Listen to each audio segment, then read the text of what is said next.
Alright mga boss, magandang hapon. Ito naman yung ating pangalawang Suzuki Ertiga na hybrid. Alright mga boss, kung yung isang kaki na kulay is top of the line yun, post start. Ito naman, Disuse po ito. Ayan, bagong dating lang po ito, pero nabapping na siya kaagad ng ating brother. So ayan po, ikutan natin yung kanyang exterior. Yung hood naman niya, wala po tama, bumper. Alright, makinis. So dito na side, makinis. Bubong niya, ayan, makinis din po. Hanggang dito sa kabila. Ayan, yung mga salamin niya, hindi pa to na acid ring, lilinisin pa po to. Ayan. So, ano bang kulay ito mamaya? Silipin natin yung papel. Hindi ko alam yung kulay na to. Mahina ako, di ako nakapag-aral ng lumabas to kulay na to. Ayan mga bossing. Suzuki Ertiga Hybrid. Ayan. Ito po yung parang manananggal na hati pag tumakbo. Battery power and then gasoline. So sobrang tipid po ito sa gasolina. Ayan yung kanyang tama.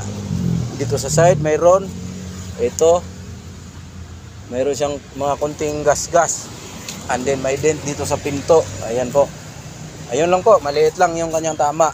And then yung kanyang interior, ito mga boss, hindi pa po to na linisan or na detail kasi bagong dating lang to, kahapon lang. Ayan, kaya stock naman to sa warehouse. Kaya inaamag talaga yan doon sa warehouse. Ayan mga boss, hindi po flooded, wala pong isyong baha ito mga boss. Ayan po yung kanyang papel, yung kanyang CR. So 2023 model.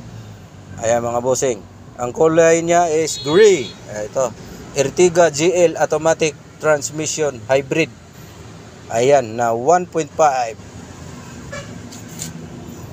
gasoline engine. Alright mga bossing.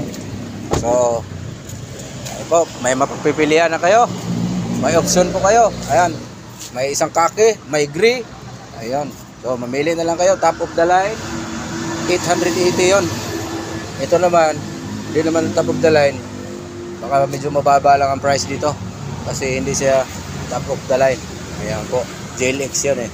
Ito, yung gulong niya makapal pa rin po kasi ang mileage ito is yung isa 15, ito naman is 14,000 mileage. Ayan, kulay gray. Alright mga bossing, Suzuki Hybrid 2023.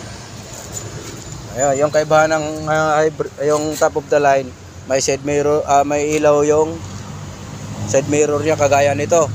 Kahit 2018 model lang, pero top of the line, post start.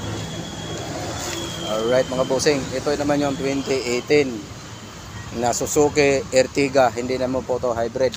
Ito hybrid, yun lang po yung dalawang kasi una-una na pong na-upload ko yan. Alright mga bossing, so presyo nito hindi pa rin natin alam, gawa nung bago pa. So baka nagre-range to sa mga 840 or 60. Kasi yung isang hybrid natin na 2023 top of the line 880 po yung negotiable nun. Ito baka mas mababa lang to dahil hindi siya top of the line. Alright mga bossing, iyon lamang po. Bye bye.